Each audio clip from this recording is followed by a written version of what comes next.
Three-legged race. And we'll stand at 3 for you. Okay. Very good. Very fine posture. Speed? She's fun. You're fun. Why, thank you. So congratulations on this rocking whirlwind of a band experience you're having. Thank you. What would you say, like, overall, do you have now that you're sort of into the meat of being a famous rock band, what is your mission? Well, at this As point, it we're To defamicize themselves. That's nice. That's good. I like that. Yeah, to continue our relationship with our fans and playing good shows, and somehow manage to not get recognized in public. That would be nice.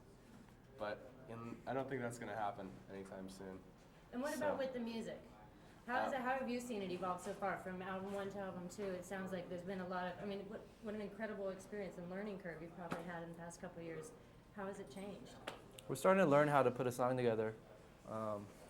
We're kind of used to the certain structure that we do, and then now we've embellished it to the point where we can move on and create new types of structures within our soundscape. In what respect? Like you're bringing in the ukuleles, or? Well, actually, it's funny you say that because we have a Japanese flute on one song, and there's different sounds I think we were trying to bring to Meteora. All over it, you hear different like in the beginning of Somewhere I Belong. There's this reverse guitar loop that we affected, and it doesn't even sound like a guitar anymore. But all over the place on it, there's different sounds that we're just trying to constantly just screw around with until they don't sound like anything you've heard before. A backwards guitar would be a rotig. Thank you. Erotic? Rotig. Erotic, rotic, Tig. Rotig. which could be erotic. You hear what you want to hear. What is that? Rotig. Yep. Yeah. It's beautiful. Thanks. Let's say, you know how people are like desperate to find, like, you're a rock band, you're a metal band, you're this band. People have to put all sorts of words together in all the articles I've been reading about you. Is it frustrating that people try to label you, or is it something that you yourselves have a label for yourselves? It was frustrating at first, but I think most of the things for myself that I read, they try to label it to try to give people the idea and try to give them words to understand. But it seems like throughout the description, people kind of get it, and we've gotten a fan base that has been growing. So those kids actually get it too. So that's good. There's a good handful of people that understand it. So we've kind of. Did it? Are you done? We'd probably I say didn't finish that, my point. Go ahead. What would we Wait, say? he's gonna finish it for me. Go ahead. We would probably say that we're bass-driven rock, I would guess. A bass band. Yeah. Bass band? I mean, That's what I was getting saying, to. Yeah, that's saying Do you that. get stuff like in people, our- pushing like, why aren't you a pure bass band? What's this rap stuff that's in there? Yeah, Do people get angry at you for not They get being mad. They get mad at the rest of us for not playing bass. They want. I mean, luckily, I think for them, they're really excited about the bass playing that goes on, but it's hard to temper that with them wanting more. They want to hear more bass. They want to be able to learn from that more and more, and so it's kind of a slippery slope. I kind of feel like sometimes we're giving them too much. In what way? Too much bass. Do you think you're over-bassing them?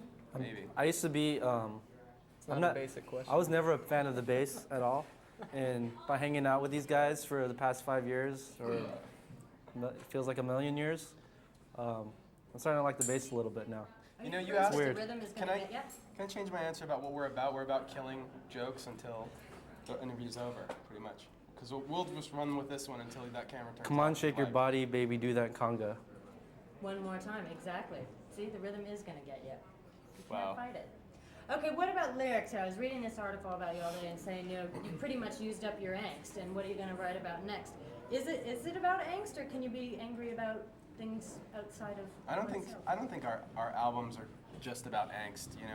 I think that if you listen to Hybrid Theory and then you listen to Meteora, I think you'll notice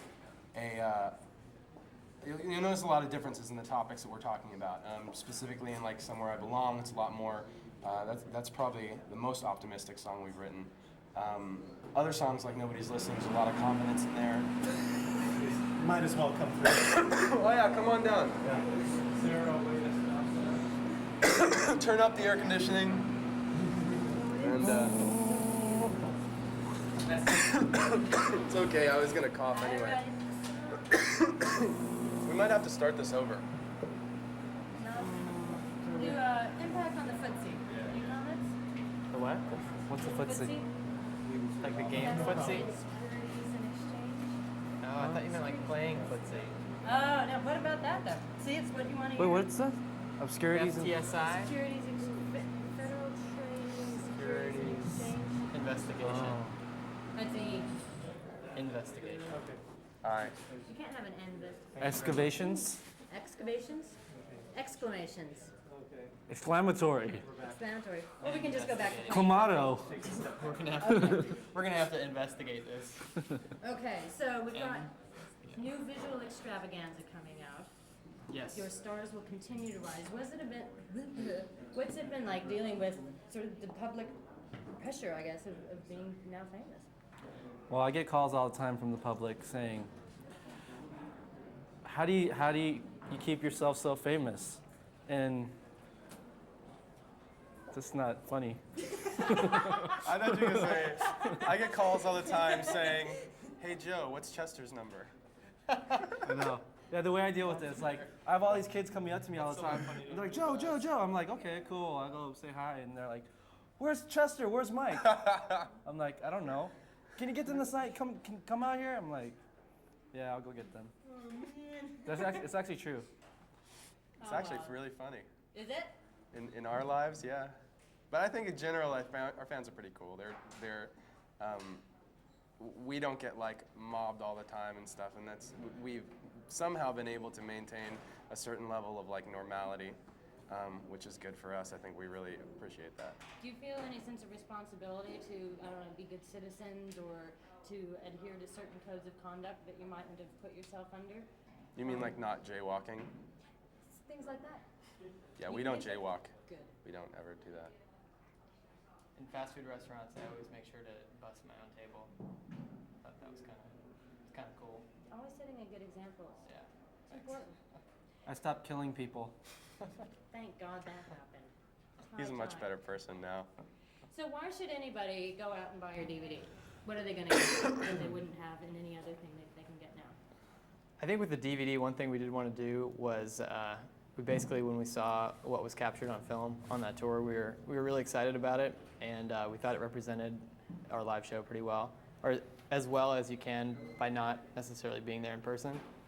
So we really wanted it to be a way for people, not only in the U.S. that didn't get to see that tour or did and want to see it again, but also people all over the world who didn't have the availability to come see the Summer Sanitarium tour in the U.S.